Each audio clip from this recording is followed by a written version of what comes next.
Bonjour à toutes, bonjour à tous. Je vais rompre également avec les usages du protocole, et c'est d'abord à vous, aux élèves entrant à l'EFB, que je m'adresse, pour vous souhaiter la bienvenue dans votre école, dans notre école. Alors bien évidemment, conformément aux usages, je salue Monsieur le ministre, Madame la directrice des affaires civiles et du Sceau, Messieurs les bâtonniers, Monsieur le Président du Conseil national des barreaux, Mesdames et Messieurs les hautes personnalités, Monsieur le directeur, Mesdames et Messieurs les membres du Conseil d'administration, Mesdames et Messieurs les intervenants, mes chers confrères, mes chers futurs confrères, chers amis. Alors l'école, vous l'aurez compris, est pour nous un projet fondamental. Ce fut et c'est un des socles de notre programme qui a présidé à toute notre campagne et à toute notre année de Dauphinat. En effet, le barreau est un univers dans lequel la transmission des valeurs et des pratiques est essentielle. C'est pourquoi le barreau a investi très significativement dans la formation de ses successeurs. Il s'agit là d'une culture séculaire, de la confraternité, de l'apprentissage. Et vous savez et vous verrez, vous les jeunes confrères, l'importance des stages, l'importance du maître de stage, de la collaboration. Cet investissement dans la formation, il est particulièrement vrai pour le barreau de Paris. Alors l'EFB, que vous découvrez et que vous allez découvrir ces jours prochains, c'est non seulement la plus grande école d'avocats en France, mais c'est également la plus grande école d'avocats au monde. Ainsi, l'EFB, pour ne parler que de l'EFB de Paris, c'est le centre le plus important des 11 centres régionaux de la formation professionnelle des avocats en France. L'EFB de Paris assure non seulement la formation du barreau de Paris, mais également de 8 autres barreaux périphériques du ressort de la Cour d'appel de Paris, Auxerre, Saint-Denis, Val-de-Marne, l'Essonne, Fontainebleau, Meaux, Melun, Sens. C'est cela l'EFB de Paris dans lequel vous allez rentrer. L'EFB forme plus de la moitié des futurs confrères de la profession. L'EFB, c'est donc un modèle absolument unique qui allie tradition, modernité, et que nous avons souhaité, avec le bâtonnier Pierre-Olivier Sûr, que j'ai souhaité résolument tourner vers l'international et ouverte aux métiers de demain. Alors le barreau de Paris, ces derniers temps, y a dédié une attention très particulière, toutes ces dernières années. Je veux citer notamment sous l'impulsion du bâtonnier Jean Castelin, cette EFB qui est désormais installée et abritée dans des locaux absolument adaptés à vos besoins, à Issy-les-Moulineaux, et je veux remercier en cela Monsieur le ministre de nous avoir accueillis dans cette somptueuse école. Notre souhait, Monsieur le Président du Conseil national des barreaux, c'est que cette école soit le laboratoire de ce que pourrait être la formation de demain, de l'ensemble de la profession. Cette EFB, conçue par Jean-Michel Villemotte, est en phase avec nos ambitions. Vous y trouverez une surface de 10 000 m², 30 salles de cours, 4 salles de conférence de 100 à 200 places, un auditorium de près de 400 places, un service audiovisuel, un atelier d'imprimerie, une bibliothèque, des espaces de détente, tout cela qui vous sont dédiés. Merci Madame le bâtonnier, Elisabeth Ménez-Guen, de tout ce travail accompli, de cette transition pour nous conduire vers ces nouveaux locaux. Un enseignement assuré par plus de 600 confrères, hautement spécialisés. Vous l'aurez compris, comme l'a expliqué le bâtonnier Pierre-Olivier Sûr, la profession actuelle est en mouvement. Elle est en transformation, que ce soit sur un plan international, que ce soit à l'endroit de nouveaux métiers, de nouveaux concurrents. Vous entrez donc dans une profession qui est en profonde mutation, qui doit s'ouvrir plus encore à l'international, au droit européen, qui doit s'ouvrir, et elle a déjà commencé à le faire, sur de nouveaux champs d'activité qui ont vu le jour. Et je salue là Jacques-Antoine Robert, lorsque je siégeais avec lui au Conseil, qui a initié tous ces nouveaux champs d'activité, avec le bâtonnier Christian Charrière-Bournazel et le bâtonnier Jean Castelin. Aujourd'hui, vous avez des avocats fiduciaires, des avocats tiers de confiance, des avocats agents sportifs, des avocats mandataires en transactions immobilières, des avocats agents artistiques, des avocats correspondants informatique et liberté, des avocats lobbyistes. Vous avez donc, et vous allez embrasser une profession qui aujourd'hui s'inscrit dans un vaste débat sur l'interprofessionnalité, sur les professions voisines, avec une dimension nouvelle, la dématérialisation des procédures. Je veux citer là le dernier propos de Robert Badinter au congrès de la FNJA, qui nous disait « La profession sera internationale, elle sera judiciaire et elle sera dématérialisée ».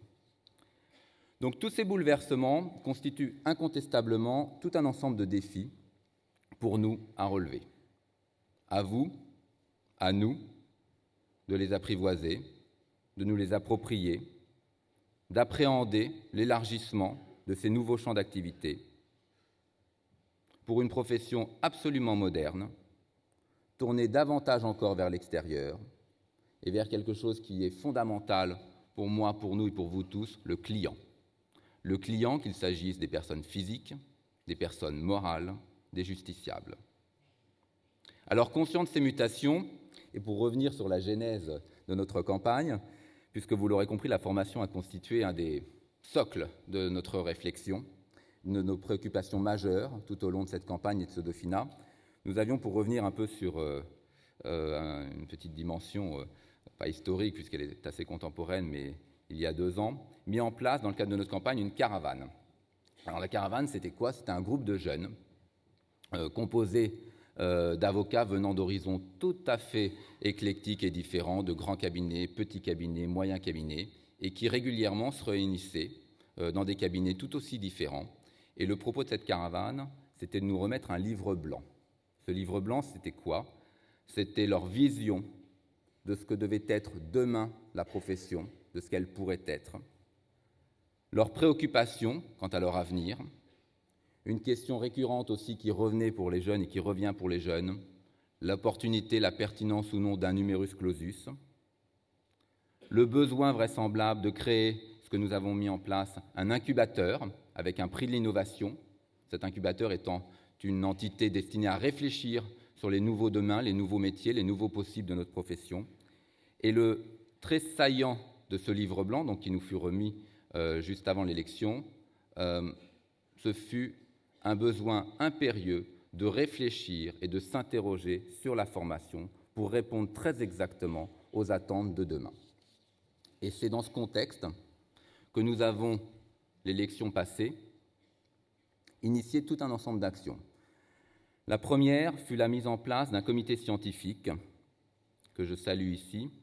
Le comité scientifique qui avait donc vocation à réfléchir à ce que devait être l'école et votre formation, pour s'interroger sur une formation pratique, pragmatique, plus encore ancrée dans la réalité. À ce comité scientifique, et je les salue, extrêmement variés, ont concouru Louis Vogel, président de l'Université de Panthéon-Assas, David Capitan, professeur de droit public de l'Université de Paris 1, Jean-Claude Magendie, ancien premier président de la Cour d'appel de Paris, Chris Baker, managing partner de Skadden Arps, Bernard Ramanansou, directeur général du groupe HEC, Christophe Jamin, professeur des universités à Sciences Po et directeur de l'école de droit, et Anne-Sophie Lelay, General Counsel de Renault.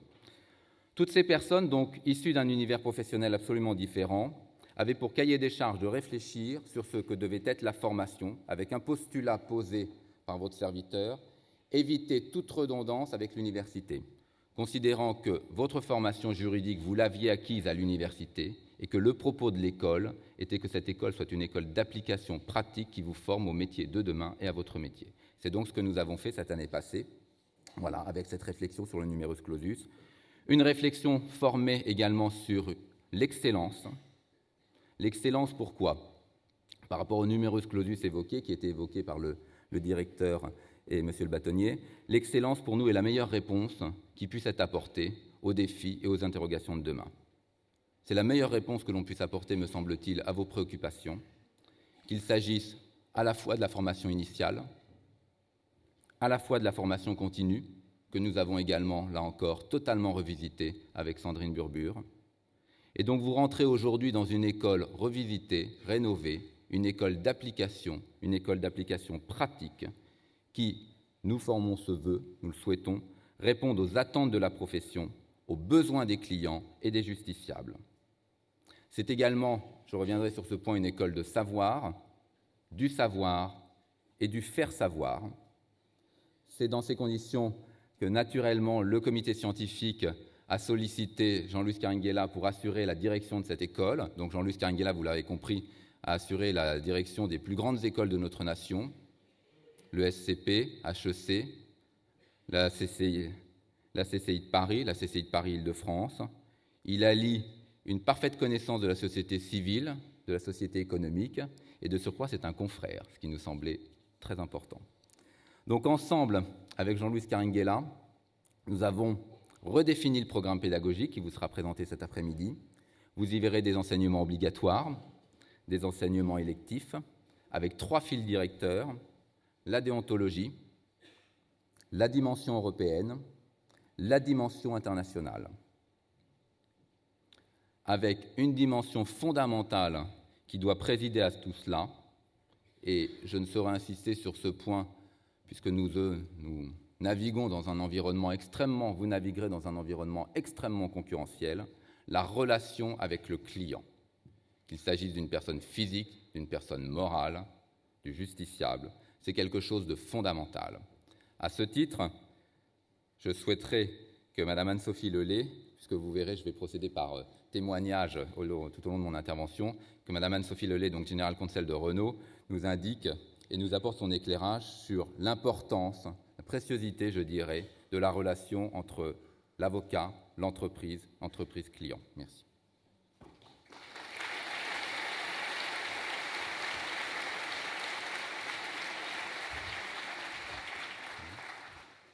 Merci Laurent. Bonjour à vous toutes et à vous tous. Donc, je suis le directeur juridique du groupe Renault, qui regroupe 85 juristes et ingénieurs brevets en France et 55 juristes à travers le monde dans les principales filiales de Renault. J'ai été avocat et donc il y a à peu près 20 ans, j'étais assise dans cette salle, presque, à votre place. Ce qui est important aujourd'hui, ce que je voulais partager avec vous, c'est finalement la complémentarité de nos métiers de juristes et d'avocats et finalement les interconnexions que nous avons tout le temps, constamment, d'une part en cours de carrière, parce que des juristes deviennent avocats, des avocats deviennent juristes, et puis lorsque vous êtes avocat et que vous travaillez avec des entreprises, eh bien les juristes d'entreprise sont vos clients. Donc c'est exactement ce que disaient Pierre-Olivier Sûr et Laurent Martinet. Alors je remercie Pierre-Olivier Sûr et Laurent Martinet de m'avoir permis de participer à ce comité scientifique et ainsi avoir donné la parole à un directeur juridique. Il est, je pense, extrêmement important que nous replacions le droit à sa juste place au sein des entreprises. Et ça, c'est un travail que nous pouvons faire ensemble. D'une part parce que les juristes, évidemment, connaissent l'entreprise, connaissent bien les dirigeants, la stratégie, les atouts de l'entreprise, mais les avocats connaissent plusieurs stratégies, ont plusieurs clients, connaissent également une spécialité particulière lorsque c'est le choix qu'ils ont fait, et évidemment maîtrisent les contentieux et la plaidoirie, qui n'appartient pas du tout au métier de juriste d'entreprise. Je pense important qu'ensemble, pour développer nos métiers, pour développer cette pratique du droit, nous construisions un avenir commun et des valeurs communes. Et c'est dans ces conditions, dans cette perspective, et merci Laurent, que j'ai accepté de prendre la responsabilité de l'électif relatif aux besoins juridiques des entreprises. Voilà, je vous souhaite une excellente année personnelle, professionnelle et beaucoup de réussite au sein de l'EFB. Merci.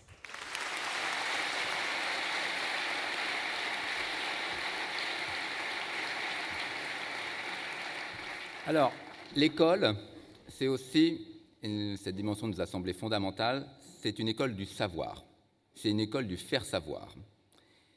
Comme vous le verrez, l'école produit tout un ensemble de connaissances, la diffuse dans le cadre des colloques, des publications qu'elle réalise.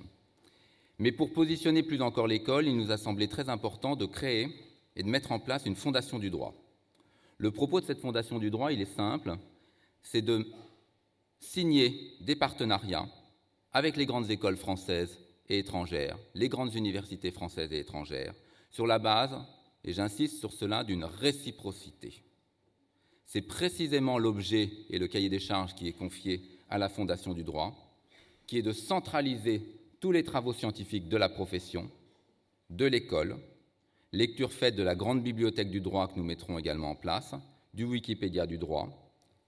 Et c'est cette fondation qui va nous permettre, ce que nous avons commencé à faire et ce que je vous expliquerai tout à l'heure dans le cadre des partenariats, de procéder à ces accords, à ces partenariats, qui va nous permettre, et j'insiste sur ce point qui me semble fondamental, de nous positionner dans le classement des grandes écoles et des grandes universités, puisque vous l'aurez compris, notre propos est de positionner plus encore l'école du barreau au sein de ce classement, du classement de Shanghai, du classement étranger, de ces grandes universités, de ces grandes écoles, et de permettre et de vous permettre non seulement d'aller à l'étranger, de suivre des cours et des stages, point sur lequel je reviendrai, mais également à ces jeunes étrangers de venir sur la base d'une réciprocité, ce qui me semble extrêmement important.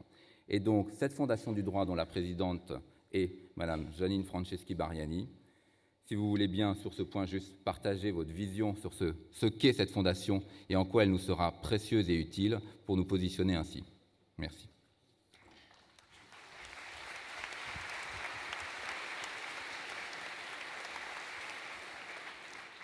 Bonjour à tous.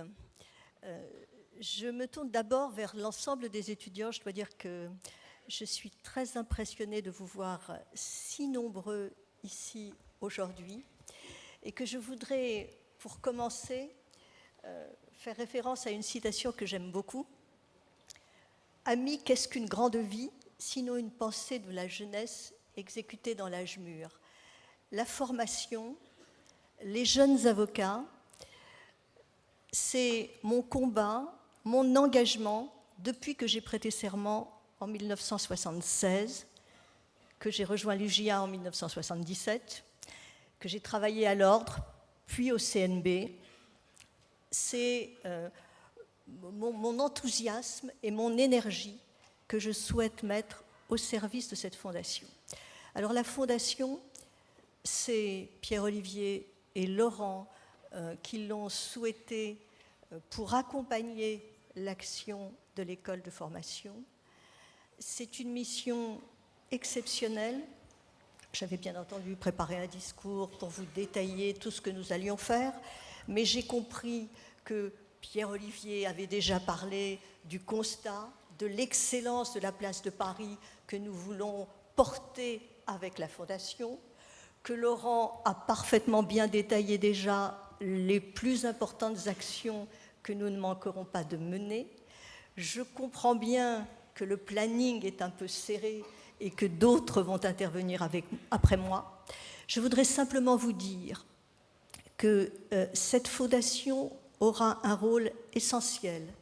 Elle aura besoin de vous tous, qui êtes ici dans cette salle, de tous les dirigeants aussi de notre profession, parisiens et nationaux, et qu'elle aura à cœur d'accompagner en permanence l'école de formation du barreau, puisqu'elle sera logée à Issy-les-Moulineaux aux côtés de son éminent directeur, et qu'elle rendra à ses membres fondateurs, le barreau de Paris et son bâtonnier, l'école et son président, le maximum de ce qu'ils lui ont donné, et qu'elle sera un élément important de l'action de formation dans les 2 prochaines années.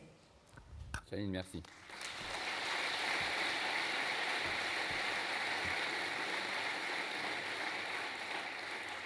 Alors, tous ces principes posés, vous l'avez compris, école d'application, école ouverte sur l'international, besoin des clients au centre de l'enseignement. L'ouverture internationale, alors bon, effectivement, moi, je ne suis jamais allé dans une cour d'assises, même si j'ai trouvé ça beau ou joli, je ne sais plus, mais voilà. L'ouverture internationale, ça me semble fondamental. Et c'est la raison, et c'était nos obligations de résultat, une de nos 12 obligations de résultat, c'était la mise à disposition de 500 stages à l'étranger, sous forme d'obligation de résultat. Et comme j'ai eu l'occasion de le dire dans le cadre du discours d'investiture, le barreau de Paris a toujours été un modèle pour les avocats de toutes les nations. Allons à leur rencontre, exprimons notre souhait de travailler avec eux. Ça, c'était le discours d'investiture du 11 décembre 2013. Alors pourquoi je vous dis ça? Pour une raison très simple. L'EFB, c'est l'école diplômante. D'aucuns ont eu la chance, dans d'autres écoles ou dans le cadre de leur formation passée, d'aller à l'étranger, de connaître un cursus international. J'ai considéré, lecture faite de mon parcours professionnel, où je vous le dis très simplement, je n'avais pas eu cette chance, je n'avais pas eu cette opportunité, je l'ai eu après dans le cadre de mon exercice professionnel. Nous avons considéré qu'il était du devoir de l'école de vous offrir cette possibilité, pour tous ceux qui le souhaitent, de pouvoir passer une partie de leur temps de formation ou dans le cadre de stage à l'étranger. Et c'est dans ces conditions que nous avions pris, dans le cadre de notre campagne, cette obligation de résultat, de mise à disposition de 500 stages. Alors 500 stages versus une promotion de 1800, mais 500 stages que nous avons aujourd'hui trouvés, identifiés, le propos étant de les accroître plus encore, c'est 500 stages à l'étranger. Et c'est dans ces conditions qu'effectivement, nous avons nommé 2 ambassadeurs, Gérard Nicolaï, ancien directeur de l'école, Yves Hugues de Mahange, ancien managing partner de Freshfield. Et tout au long de cette année de Dauphinat, ils ont procédé à la signature de partenariats, de MOU, d'accords de principe avec un certain nombre d'universités étrangères, et notamment, pour n'en citer que quelques-uns, la National Law University de Delhi, la National Law School of India à Bangalore. Moi, je suis allé à Bangalore avec Pierre-Olivier Sûr. C'est un endroit absolument incroyable, classé dans le classement de Shanghai. Vous avez l'impression d'être en Angleterre avec une dimension scientifique absolument remarquable. Nous avons signé des accords également avec l'université de Fudan, qui est la première université à Shanghai. Nous avons signé des accords avec l'université de Guangdong. Nous avons signé des accords avec l'université de Jiaotong. Jiaotong, pour ceux qui ne le sauraient pas, est l'université qui procède chaque année au classement de Shanghai, qui a signé des accords de partenariat et de réciprocité également avec Polytechnique, avec Centrale. C'est ce que nous avons fait pour vous, opérationnel dès maintenant. Nous avons fait la même chose avec le Brésil, les États-Unis, le Canada, bien sûr, pour ceux pour qui les langues étrangères seraient une difficulté ou un point, afin de permettre à tous ceux qui le souhaitent, quelle que soit la langue, de pouvoir partir à l'étranger. Le propos étant soit de passer un semestre ou 4 mois de formation dans une université, ou alors, dans le cadre de stages, ce que nous avons fait avec des barreaux étrangers, des confrères étrangers, pour vous permettre d'avoir, pour ceux qui le souhaitent, cette approche internationale. Nous allons développer plus encore le stage international. Un point fondamental qui nous semble important, très souvent, vous verrez, nous avons des hôtes étrangers qui viennent au Conseil et qui expliquent leur carrière, leur parcours, leurs ambitions. Tout récemment, nous avons reçu le Conseil de Mandela au Conseil de l'Ordre. Le postulat posé aujourd'hui avec Pierre-Olivier Sûr est qu'à aucun moment, un invité d'honneur ne viendra pas à l'école pour donner une conférence. Donc chaque invité d'honneur du barreau de Paris passera obligatoirement par l'école dans le cadre d'une conférence pour vous expliquer sa lecture de la profession, ses besoins, son devenir, ses ambitions, sa vision, et pour que vous ayez un échange privilégié. Ça nous a semblé fondamental que cette relation existe non seulement dans le cadre du Conseil, mais également au sein de l'école. Dans le même esprit, nous avons mis en place des campus internationaux, vous le verrez, en Asie, en Afrique, en Amérique du Sud et au Brésil. Alors pourquoi ces campus internationaux? Vous qui allez embrasser la profession demain, le propos, pour expliquer ce qui était évoqué sur le droit continental, le propos c'est d'inviter les confrères, d'accompagner les confrères à s'installer, à s'implanter à l'étranger. Le propos c'est aussi, alors moi je le dis d'autant plus facilement puisqu'on vous l'a expliqué, je suis dans un cabinet anglo-saxon, le propos c'est de promouvoir le droit continental. Moi qui suis un homme de contentieux, je peux vous dire il y a 2 grands systèmes juridiques de par le monde, le droit continental, le droit anglo-saxon. L'un et l'autre ne sont pas en concurrence, ce sont 2 systèmes différents. Et notre propos, c'est d'assurer une présence encore plus forte du droit continental. Comme le bâtonnier Sûr vous l'a expliqué, Paris, c'est effectivement la première place de droit au monde. C'est la première place d'arbitrage au monde, avant New York, avant Londres. Et notre propos est d'amplifier plus encore cela. Vous aurez ainsi des campus, le premier campus qui est fixé à Cambodge, au Cambodge, excusez-moi, à Phnom Penh du 16 au 18 février prochain. Un deuxième campus très important qui interviendra au printemps pour participer à la reconstruction du Mali, sous la haute bienveillance et avec la participation de Madame le ministre Najat Vallaud-Belkacem, ministre des Droits de la Femme et porte-parole du gouvernement, qui est donc programmé pour le printemps. Vous aurez un troisième campus au Brésil qui interviendra après la Coupe du Monde.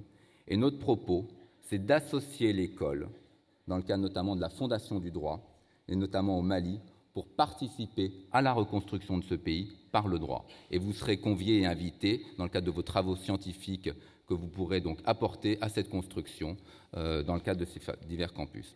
Alors, après, pour rentrer dans le programme pédagogique, qui vous sera expliqué cet après-midi, vous verrez, ce programme pédagogique, il a trait à la déontologie, à la culture judiciaire, au métier de l'avocat, conseil et défense, au management, ce qui nous a semblé très important, au management et au développement des cabinets, management des cabinets, gestion de votre carrière, l'avocat connecté, les nouveaux métiers de l'avocat, le management stratégique des cabinets, le développement professionnel et bien sûr les langues étrangères. Ça, c'est pour les enseignements obligatoires. Et vous avez tout un ensemble d'enseignements électifs, je vous les cite rapidement, procédure collective, le droit public, les appels d'offres, droit de la famille, droit social, la data room, propriété intellectuelle, règlement des conflits, mode alternatif, procédure participative, arbitrage international, pratique du droit de l'Union européenne et du droit européen, et enfin l'univers et l'entreprise juridique. Et je me dis que sur cela, je ne me suis pas trompé sur l'importance de la relation avocat-entreprise, puisque, Madame Lelay, vous êtes celle qui avait recueilli le plus d'inscriptions sur une promotion de 1860 avocats, élèves avocats. Vous aurez plus de 700 élèves inscrits à votre cours. Voilà, et c'est l'enseignement qui a recueilli le plus de suffrages. Donc je me dis que je ne me suis pas trompé sur l'importance de cette relation. Merci et bon courage.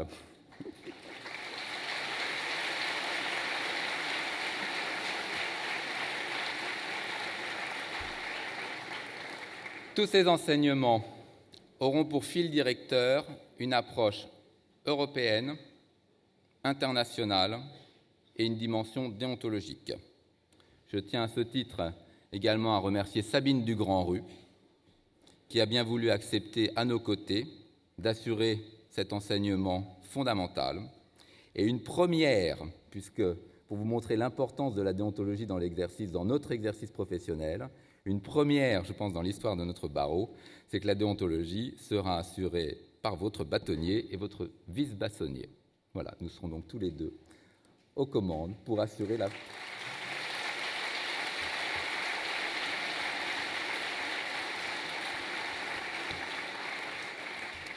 Alors, moi je suis peut-être un homme de haut de bilan, mais je suis un homme de contentieux de haut de bilan.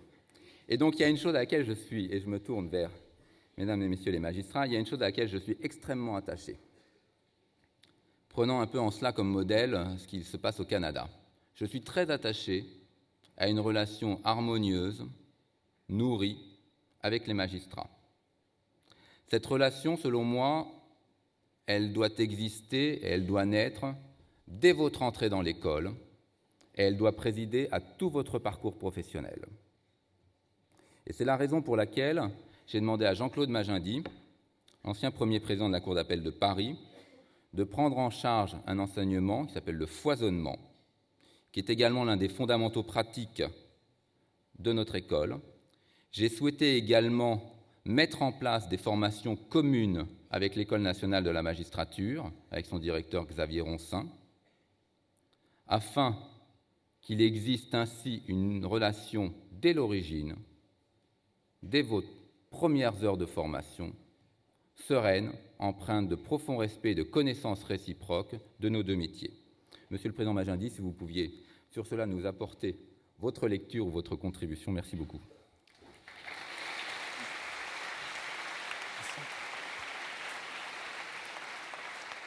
Je suis un peu gêné de vous parler en vous tournant le dos, mais on me dit qu'il faut regarder la caméra. Simplement, un léger bémol par rapport à ce qui a pu être dit tout à l'heure, c'est que dans une démocratie comme la nôtre, on pourrait ambitionner une justice et un droit qui aient beaucoup plus de place qu'ils n'en ont. Cela est dû à un certain nombre de phénomènes que nous connaissons. D'une part, notre histoire politique qui privilégie l'administratif et par ailleurs notre esprit gaulois de division. Notre communauté de juristes française est une communauté divisée. Vous avez évoqué tout à l'heure la grande famille judiciaire. Je crains aujourd'hui que ce ne soit qu'un mot, mais qui n'a pas une très grande réalité. Et précisément, l'ambition, c'est de peut-être la créer et d'y contribuer. En effet, notre faiblesse vient de notre division. Et donc, puisque cette faiblesse se trouve là, il faut faire tout ce qui peut contribuer à renverser cette tendance, ce qui est très compliqué au regard de notre histoire. Et donc, il faut d'abord faire en sorte que tous ceux qui concourent au droit puissent avoir le sentiment d'une appartenance concrète, réelle, à un ensemble qui est porteur d'une valeur. Je suis tout à fait attaché, évidemment, en ce qui concerne mon passé de magistrat, à ce que cette relation avocat-magistrat soit renforcée. Elle n'est que trop formelle. Je parlais en effet de cette formule de la famille judiciaire. Et il faut faire en sorte que l'on sorte de l'incompréhension, de la suspicion pour avoir des liens de confiance. Ces liens de confiance, au-delà des vœux pieux, doivent aboutir à des pratiques communes. Il faut autrement dit qu'il y ait des échanges entre avocats et magistrats sur l'économie de la justice, sur les procédures, sur les contrats de procédure, sur la façon d'envisager l'efficience de la justice. Tout cela doit être mis en œuvre progressivement, mais Laurent Martinet le disait il y a un instant, il faut progressivement profiter de ces changements dans les générations pour favoriser cette osmose entre magistrats et avocats tant que les conditions, notamment d'accès à la magistrature, ne sont pas modifiées. Donc le foisonnement dont parlait Laurent Martinet à l'instant est tout à fait essentiel car il nous met en situation concrète de l'avocat face au juge. L'avocat, dans son dossier, doit avoir en considération l'attente du juge. Mais le juge lui-même doit appréhender les exigences et les impératifs de l'avocat et, à travers lui, les besoins du justiciable. C'est la raison pour laquelle, à travers ce foisonnement, nous essaierons d'alimenter toute cette réflexion d'une vision de la justice beaucoup plus partagée et beaucoup moins tronçonnée comme elle l'est aujourd'hui. Par conséquent, le foisonnement participera ici également de l'ouverture qui m'a fait accepter avec enthousiasme la mission qui m'a été confiée, puisqu'elle se place dans une volonté d'ouverture de la profession d'avocat. Et je pense que l'on ne peut pas parler de l'avocat sans parler du juge. Donc j'espère que cette promotion Le Borgne contribuera précisément à faire avancer ce futur exigeant. Je vous remercie.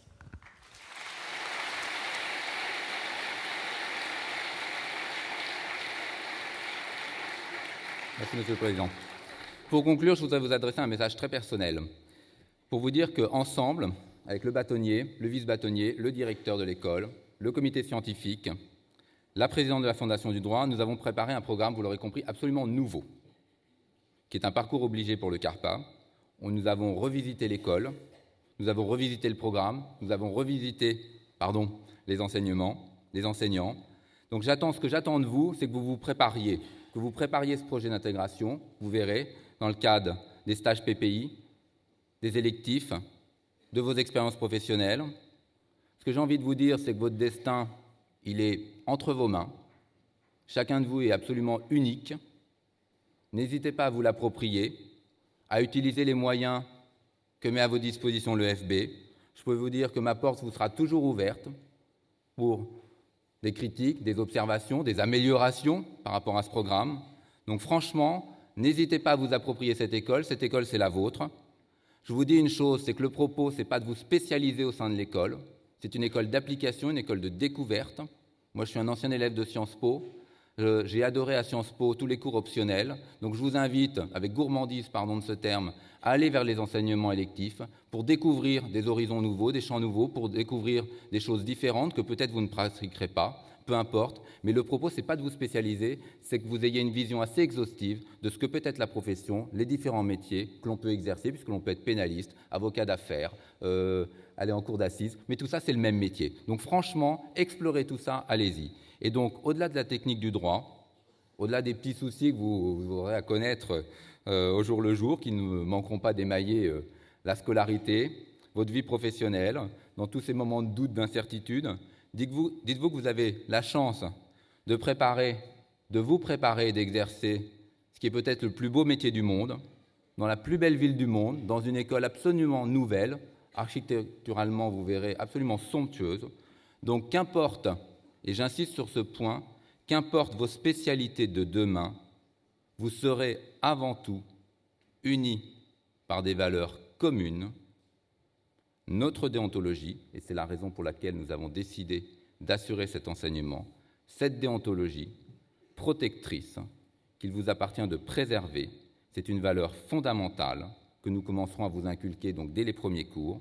Tout à l'heure, vous allez prêter le premier serment qui va vous faire entrer dans cette famille, dans notre famille, dans la famille des avocats.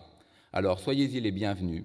Moi, je vous le dis simplement, merci de votre confiance à l'endroit de ce nouveau programme, de cette nouvelle école, de ce nouveau défi.